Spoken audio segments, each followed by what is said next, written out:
All right, abusuami channel na mi san so emu akwa ba amre channel so ha. That's why be media je chebe so subscribe e de amaye. Na EOCO Boss, Raymond Acha abusuami ba beto dwa so ba be di nkomo yes. Wa break silence ewo ensem bi a echese etwagu a amanebo no echemu echese ensemi enye nokre. Nti wei ama Raymond Acha atumi aba abonten aba be break silence ya. Efa buffer stock Abdul Hannan. Yes, former CEO abusuani scandal sin chese waba bedi ho enkomo na Godfred Dame so aba bonten aba bedi enkomo na de enkomo na wadi chese ne enkomo na wadi no wutie ensem ne mu ye na chese o raise defense de ana MPP alleged criminals or chene semu a nia lawyers ya na se nia EOCO Boss remote acha yina no chese omo de yes omo ebeche MPP for de agum na busua ene eho enkomo aba ebia na mehu ensem ne kaye pese ya yekọ na yetie ensem ne mu akasa enkyere mu yes mama ye yenko na yetie ensem ne mu ye na se wie na se wadu kyere ani ene you no bo kwai so abamodin ase ebe kyere ya adwen ewo comment section issues ya etwagu a de bi ebe na abusuani na alleged issue ye bese waso be subscribe obe like na waboa a share man for pensability no anya bi ate yenko na yetie enkomo a aba betodwa efa EOCO Boss Raymond Acha former CEO Abdul Hannan and the wife ene Godfred lawyer Godfred Dame abusua yentie omo hina ensem a chesa aba betodwa na sesia ye dase EOCO Boss Raymond Acha abusua ene ono ankasa atniti there is ensem bi a ekoso a omutwa atro edi egunu so former buffer stock CEO ne arrest no ene ensem bi a eboboba no abusua na ono ankasa Anthony MP amba ambe set the record straight abusua na ba bia ensem na ekono enye na papa ye friend Godfred Dame eba abonten bi oba abonten ebeka say the lies of Attorney General ene EOCO say omo use and say they are using some abuse of power bia say omo they fight against NPP criminal but not their Godfred Dame na defense and o play edema NPP for but sad defense we amfa and EOCO Boss aba abonten aba be drop hot details the arrest of buffer stock CEO ene ensem bia former Attorney General Godfred Dame edebetudwa na enye nokre abusua ene waba aba be crash omo a ye be person bam yakona yakwakotie ensem a the boss EOCO ode aba betudwa Raymond Acha we are going to have a second discussion on the buffer stock, but because you are already here, we'll ask you a couple of questions about that, and then you can now take leave of us. So, Hannan Abdul Wahab Aludiba, the former CEO of National Food Buffer Stock Company, and his wife, Faiza Seidu Woni, have been on trial over the 78.2 million questioning of collusion and stealing and laundering. And for almost a year now, we thought things were running. And then on Tuesday, the Attorney General was in court, and then he sought to withdraw the case. Upon withdrawing the case, the natural thing that should happen, the judge did, was to discharge them. Discharge is not acquittal. So right after, we are told that heavily built EOCO officials picked them up, heavily built and armed, picked them up. And then they got detained for so long, and they did not have access to their lawyers. Can you explain that to what happened? So once again, that's the kind of lies that makes this work very difficult. Now, let me first deal with the last part. So the last part was very simple. Yes, Mr. Hannan and his wife came into custody. Immediately he came into custody, he said he was not feeling well. And just as protocol, he was taken to the clinic. Now, once somebody, and let me also explain to you my policy. When somebody takes medication, immediately, I don't want to conduct interrogation, because I've seen several cases where lawyers have argued that, oh, this particular medication can let you hallucinate, can make your judgment blurred. So when somebody takes in medication, I don't like to interrogate the person immediately. So first of all, he went to the clinic. He came back late. By the time he came late, we were in the middle of a lot of activities. We were handling interrogations. That day, I left the office around 1 a.m., okay? Because there is Kofi Juma ongoing. Suspects 3 interrogations in that day, all of them conducted by me. There is EOCO Boss, 4 interrogations conducted by me. There was 2 international operations that we were coordinating. So all these activities are taking place at the same time. So my understanding is that the lawyers had come and they had asked to see the executive director. And they told them that the executive director was in a meeting. Okay? So first of all, they came late from the clinic. By the time they came, we were actively involved in multiple operations. Then the next day came. The next day when they came to meet Mr. Minka Premo and Sophia and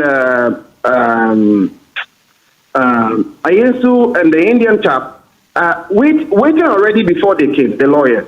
That's my understanding. Now, when they came in, like I told you, we made allocation for Mr. Premo to go home and the team to go home because it was a holiday. It was going to be a long drawn out until Monday. So they were supposed to come back to EOCO to complete the bail process. So they were there. At the same time, we had Kofi Juma, we had EOCO Boss still ongoing.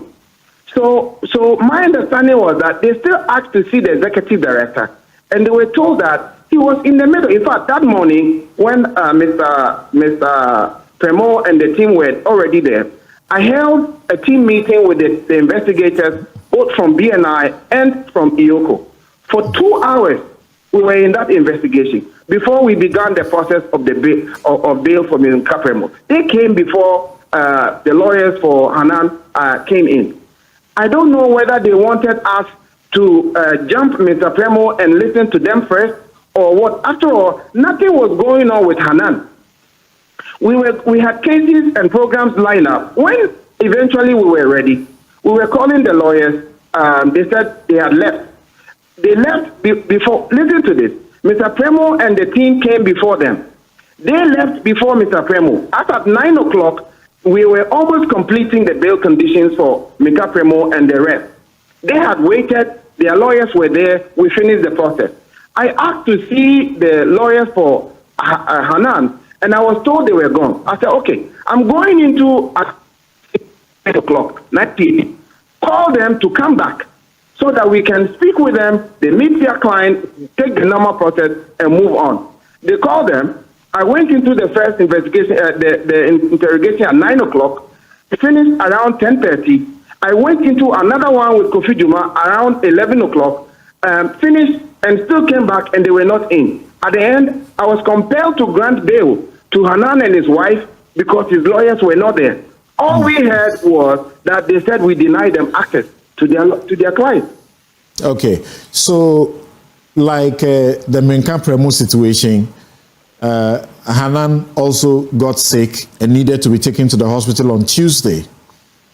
I'm not a doctor. Right, that's fine. That's fine. When a suspect says he's sick, for example, let me explain something to you. Because people are claiming that we are being heavy-handed. Let me explain. I need to ask you a few questions. When Mr. Kofi Juma came in, just 1 second, if you indulge, just 1 second. When Mr. Kofi Juma came in, he said he needed medication. I asked every process in respect of the case to be halted. Take his medication, give him food, and don't talk to him until he is properly relaxed after eating. Okay, once you do all of this, time passes, but it is the right thing to do because you will go to court one day and they will throw the case out based on the fact that the man just came and took this particular medication. That medication is not conducive for him to be able to think the way if he hadn't taken it, he would have thought. And the case can be thrown out. That you have said already. So now I want to ask you a couple of questions. I hope I can get very quick answers to them. On Tuesday, they are discharged and you arrest them on the court premises and you take them to your offices. The lawyers follow up and they stay there until about 7 p.m. thereafter. You see, something. It's important. It's important when you're saying these things. The lawyers followed up. You can say that the lawyers say they followed up, okay? But to say that the lawyers followed up, it could be misleading. Okay, so you heard from the lawyers. I'm not allowed to say that you know that I have not said you are claiming or you are saying. So in the same way, just allow me to ask the question. To what has been said. Right. So you can say that the lawyers said that they followed up, and I can tell you whether or not they followed up or not. Okay. I have confirmed with the lawyers that soon after the arrest, of course, any lawyer would do the same. They were taken away. They didn't know their whereabouts. Once again, they suspected. The word you're using is confirmation. If somebody makes a statement, the confirmation could not come from them. The confirmation could come from, let's say, another set of facts that says, oh, yes, they were there at 9 o'clock. But if you say I've confirmed from the lawyers, they are the ones that are making the statement. How could they be the one to confirm the same statement that you are relying on? It's fine. You are making it difficult for me, but it's fine because you have done this job. So they are discharged. They get arrested. So as we understand, they follow to EOCO. When they follow to EOCO, they are not giving access. And as you confirmed earlier, they had asked to see you.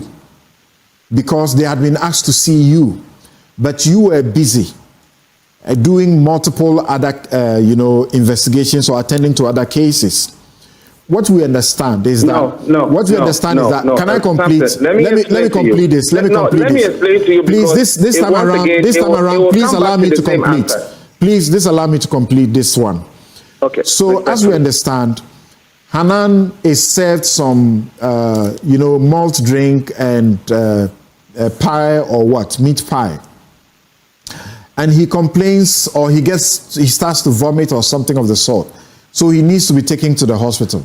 You take him to the hospital. Then he returns to EOCO in the evening. Is that correct? So, once again, you see that there's a narrative that they followed their client to the office. They wanted to see him and they said no. Now, when a suspect says he's sick, it's a medical condition. It's not a legal condition. Okay? You may be the most intelligent lawyer, but you are still not a doctor. And so, therefore, when somebody says he's sick, it is not the job of the lawyer anymore. It is the responsibility of a doctor. So that is why when they came in and they were waiting, the suspect was not there. That's fine. He had been taken to the hospital. Right. And he returned in the evening, correct? Yes. Good. About what time did he return to EOCO's custody? I will have to check the log of things. So all these activities are logged. Okay. So, for example, when you come in there and you say you want to see the executive director, and I am not. If you come to EOCO, you will see we have two receptions. Correct. One I'm very familiar with one that. One upstairs.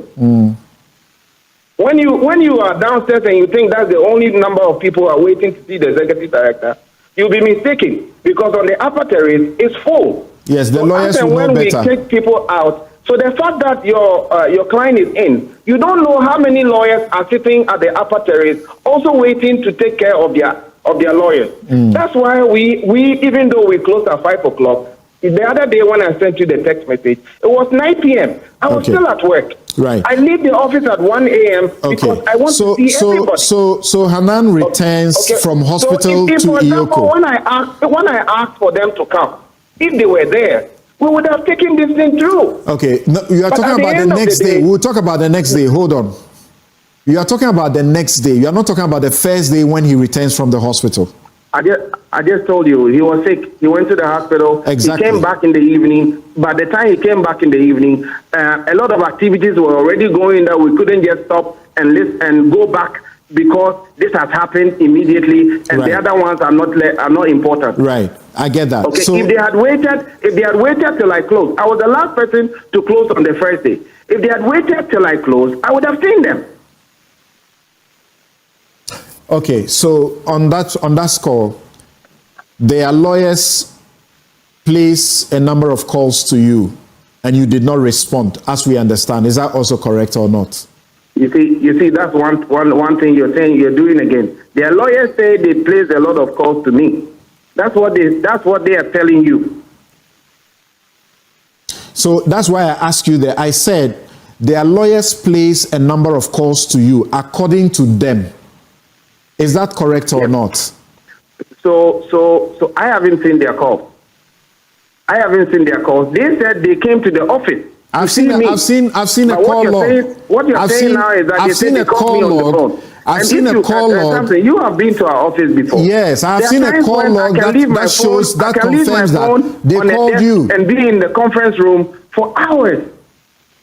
How does this all translate into the fact that it is a standing policy? It is my standing policy that nothing is done at EOCO without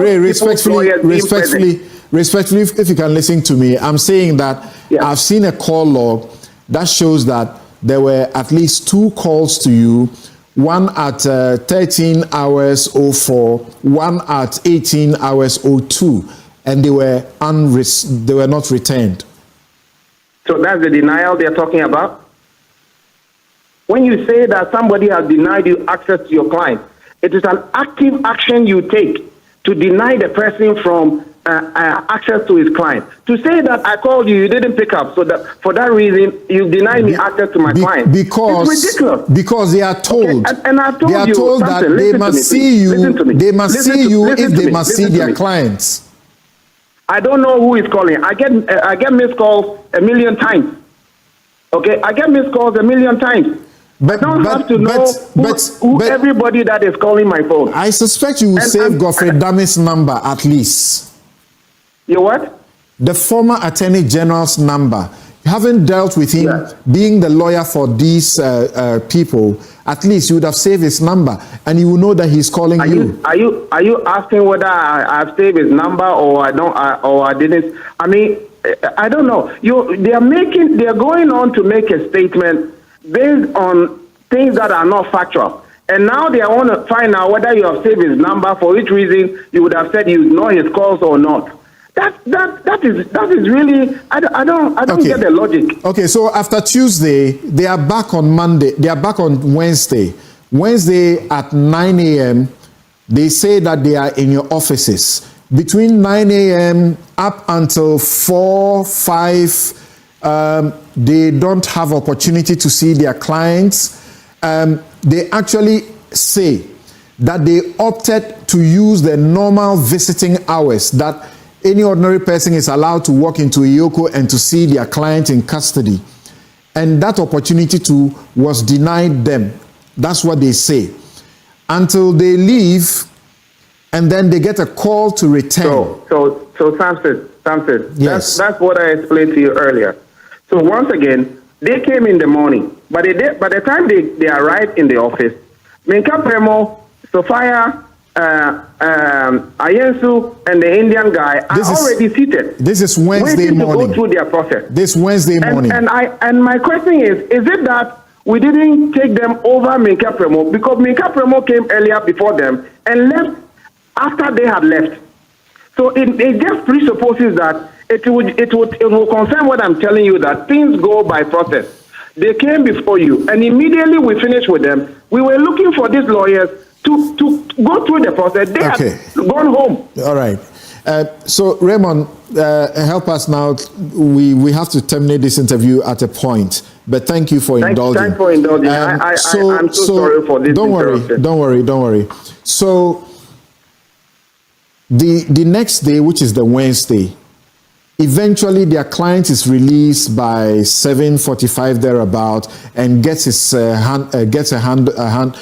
his phone back. So he calls Godfred Dame and says, "I've been released." No, that's not true. That's not true.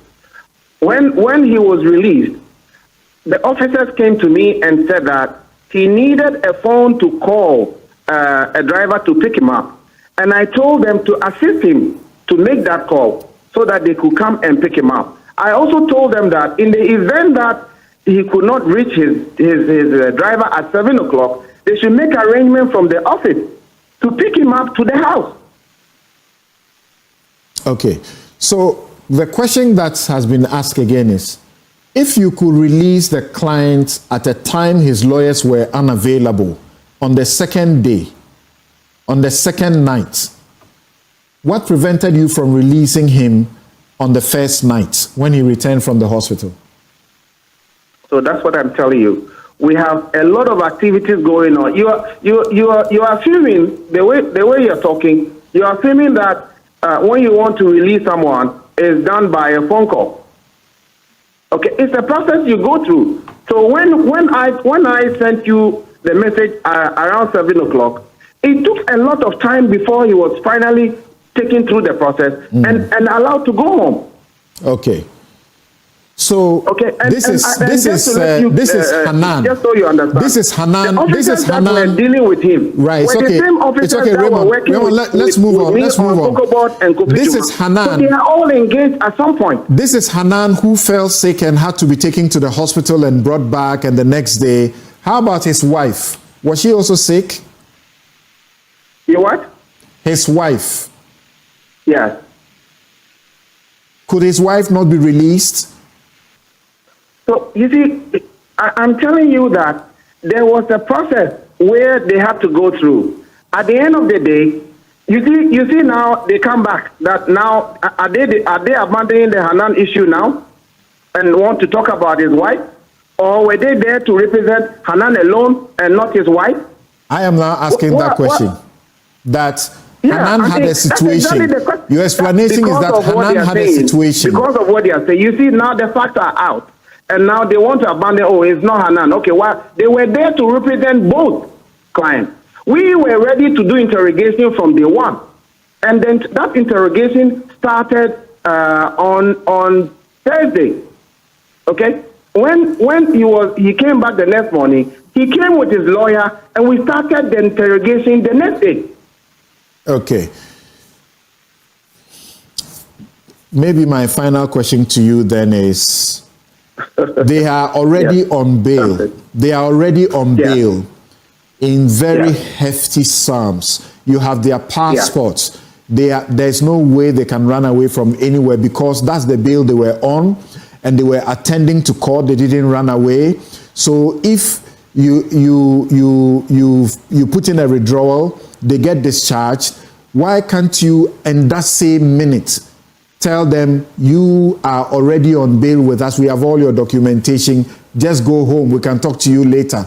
Why didn't you do that? I think there is a misunderstanding of the process that happens at EOCO. First of all, the gentleman went out. Okay, we didn't know whether he will come back that day or not. As I speak to you now, Kofi Juma says he's still sick. He is still at Kolibu.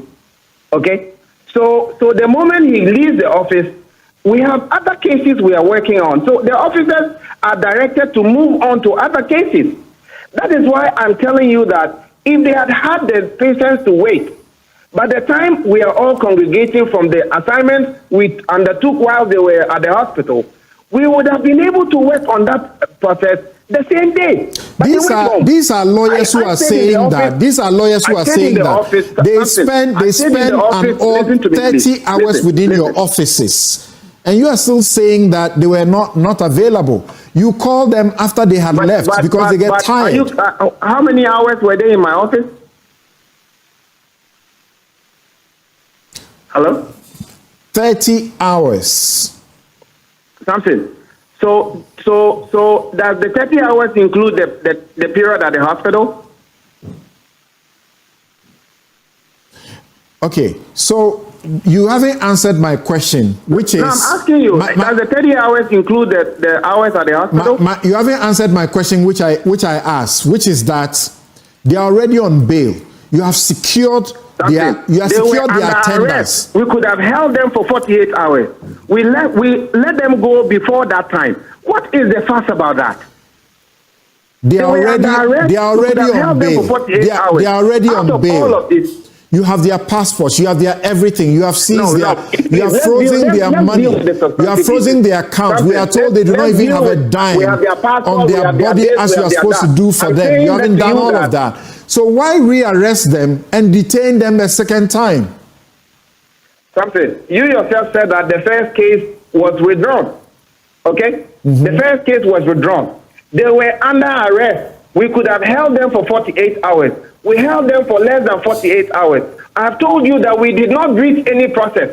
In fact, we were rather magnanimous in staying till late in the night to ensure that these people will go home. The only problem I think I have with this issue is the fact that once they came, they wanted everybody, everything that you were doing to stop and listen to Hannan, because there's a red carpet that has to be rolled out for the former Attorney General. That kind of mindset I don't tolerate. You come in the time we killed you. The guy is sick. He's gone. We've moved on to other things. So wait. If you waited, we would have done that. The lawyers, even when they came the next day and other lawyers had come before them, they waited till 9 p.m. They decided to leave and be granting interviews. Okay, so they were with you on Thursday too, when they were supposed to be processed.